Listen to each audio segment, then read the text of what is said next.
Coucou les lecteurs et les lectrices, j'espère que vous allez bien. On se retrouve aujourd'hui pour parler bouquins et aujourd'hui je vais vous présenter un bouquin que j'ai lu très récemment et j'ai adoré. C'est un bouquin qui parle de mythologie nordique et de Marvel. Je vais vous présenter donc La tête de Mimir de Richard Lee Byers aux éditions 404. Donc il fait partie d'une saga qui s'appelle Les légendes d'Asgard.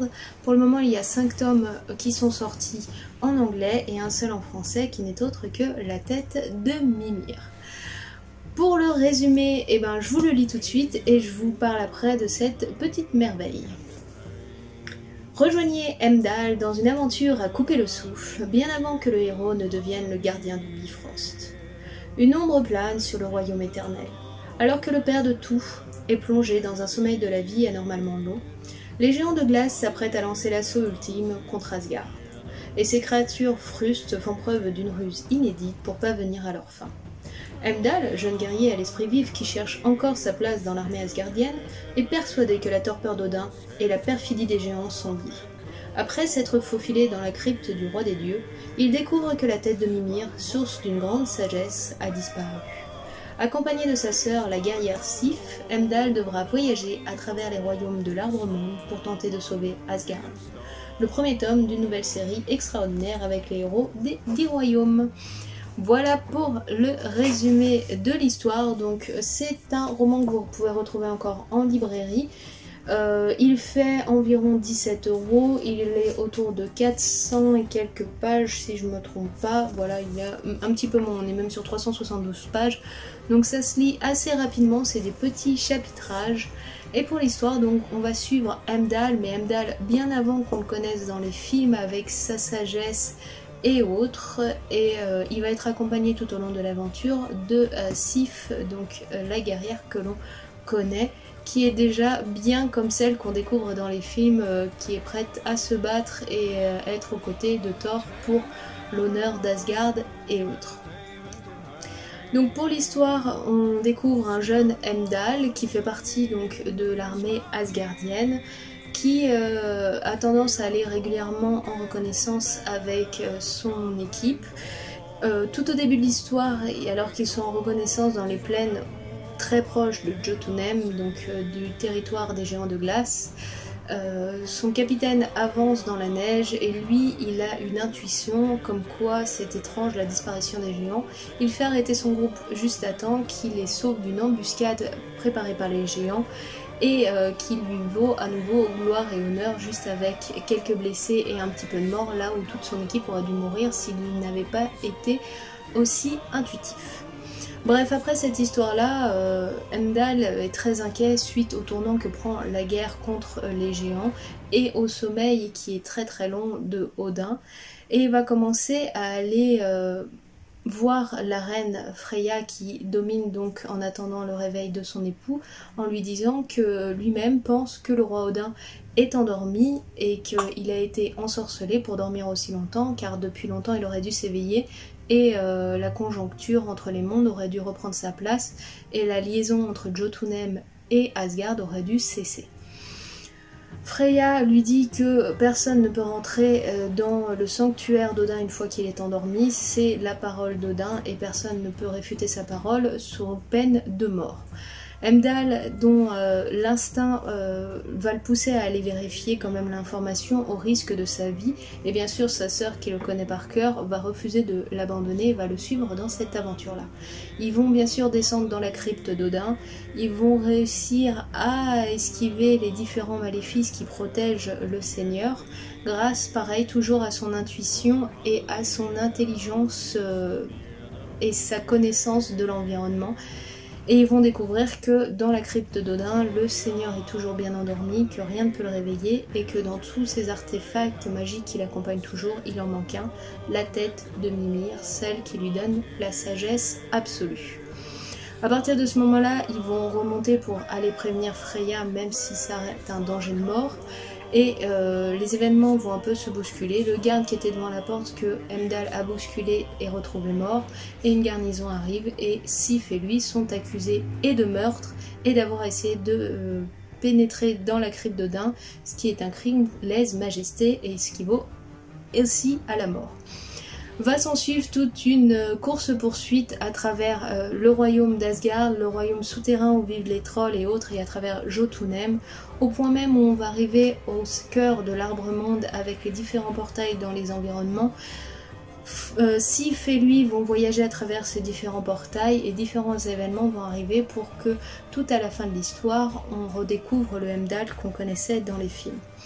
Ce qui est très intéressant à travers cette histoire-là, c'est que malgré qu'elle fait partie d'une saga qu'on appelle les légendes d'Asgard, elle est contée tout au début par un père qui conte cette histoire-là à son fils pour lui redonner courage après avoir loupé une compétition, pour lui expliquer que ce n'est pas parce que tout a l'air perdu d'avance qu'il faut baisser les bras, mais au contraire, il ne faut pas simplement dans la vie utiliser la force brute, mais aussi utiliser sa cervelle et savoir s'adapter et trouver les bonnes solutions pour se sortir d'un pass compliqué.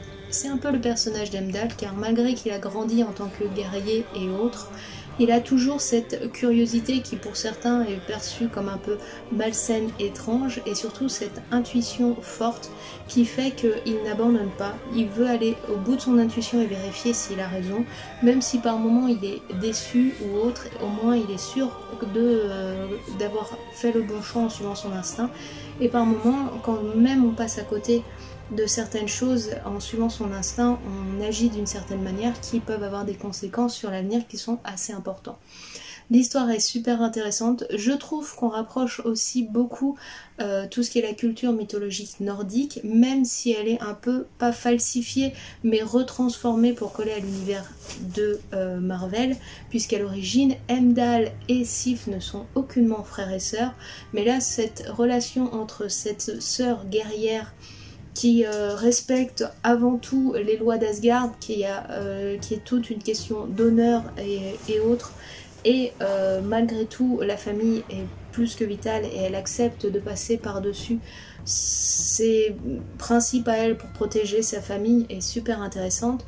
Heimdall que l'on voit quand même très protecteur envers sa sœur, mais qui est l'esprit et l'électron un petit peu libre de la famille et qui a cet instinct qui est très très fort. J'aime beaucoup le personnage d'Heimdall et encore plus dans les films puisqu'il a gagné énormément en sagesse et autres. Mais là, le personnage qu'on a à la base, celui qui fait que Heimdall est très intéressant et super bien développé. On rencontre énormément de personnages qu'on connaît à travers les films, donc la mère de Thor. Thor, on ne le croise pas du tout, on en parle mais pas plus que ça. Loki, et on en parle aussi un petit peu mais on ne le voit pas durant l'histoire. On croise principalement donc la reine Freya, Odin, Heimdall, Sif et puis Amora. Amora est la grande enchanteresse qui sert fidèlement Freya à la cour. Et Amora est aussi énoncée dans le livre de Loki, elle a une place très importante dans ce livre-là. Et si vous l'avez pas lu ou que vous souhaitiez le découvrir, je vous mets moi ce que j'en ai pensé à cet endroit-là. Et je trouve que faire le lien entre différents livres à travers un personnage qui n'existe pas au niveau cinématographique, mais qui se relie dans les histoires et qui a la même nature profonde, la même fibre, la même existence, est très intéressant je trouve. Et donc si vous avez la curiosité et que vous avez adoré le livre Loki, n'hésitez pas à vous lancer aussi dans la tête de Mimir, vous allez vraiment apprécier cet environnement.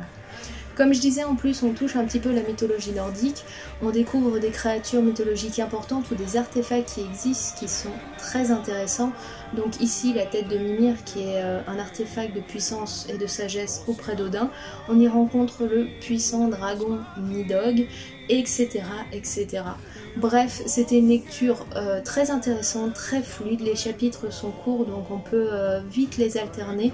La lecture se fait tranquillement, malgré qu'il y a beaucoup d'actions, en fin de compte c'est assez fluide et on voit beaucoup l'évolution de nos personnages, cette relation très importante qu'ils ont entre eux et les relations qu'ils créent et leur nature profonde qui, malgré que ça soit des fugitifs ou autres, vont tout faire pour protéger les Asgardiens contre les géants de glace et autres, et ça c'est super intéressant. Bref, pour ma part, j'ai adoré, j'ai hâte de me plonger dans les autres légendes asgardiennes et au passage, si vous souhaitez un jour vous plonger dans ces romans-là, si les autres sortent en France, on croise les doigts, vous pouvez le faire sans avoir lu celui-ci. C'est ça aussi qui est très intéressant, c'est qu'on va plonger dans différentes aventures, mais que toutes les histoires ne sont pas forcément liées entre elles, et nous invite donc à découvrir les histoires des différents dieux d'Asgard, sans forcément avoir l'obligation de lire toute la saga. Donc voilà, c'était le résumé pour ma part de La Tête de Mimir de Richard Lee Bayer aux éditions 404, roman donc SF sur l'histoire, sur une aventure entre Heimdall et Sif dans leur jeunesse, qui ont tout fait pour sauver le royaume d'Asgard et le seigneur de tout, Odin, et ce qui les a propulsés lors des films dans les rôles qu'on leur connaît. Je vous invite à le découvrir si vous aimez beaucoup l'univers Marvel et si vous êtes très curieux sur tout ce qui est légendaire, mythologie nordique. Voilà pour ma part. On a terminé avec la présentation du livre, donc La Tête de Mimir. Si vraiment vous êtes fan de l'univers Thor, Marvel et de tout ce qui est légende nordique, je vous invite à le lire, vous allez vraiment apprécier. Si vous l'avez déjà lu, n'hésitez pas à me dire en commentaire ce que vous en avez pensé. J'adore partager avec vous vos envies, vos impressions, c'est super intéressant. Si vous n'avez pas aimé, n'hésitez pas à le dire aussi, hein. C'est le partage et autres, et tous les goûts sont dans la nature, c'est ça qui est important. Et aussi, quand moi je vous donne mon opinion sur un livre, elle peut être complètement différente pour vous. C'est ce qui fait que le monde est si riche, c'est les différences. Donc pas de souci là-dessus, je le prendrai pas mal ou autre si vous me dites moi j'ai vraiment pas aimé. Au contraire, dites-moi pourquoi et c'est ça qui sera super cool. Et sinon, vous, en commentaire, n'hésitez pas à me dire dans quelle lecture vous êtes lancé en ce moment, ça pourrait m'inspirer pour mes prochaines lectures. En attendant, moi je vous remercie d'avoir suivi la vidéo, je vous retrouve très bientôt pour d'autres vidéos, je vous souhaite une très bonne semaine, bonnes vacances à ceux qui le sont, bon courage à ceux qui travaillent, et nous on se retrouve très bientôt. Allez, ciao, bye bye.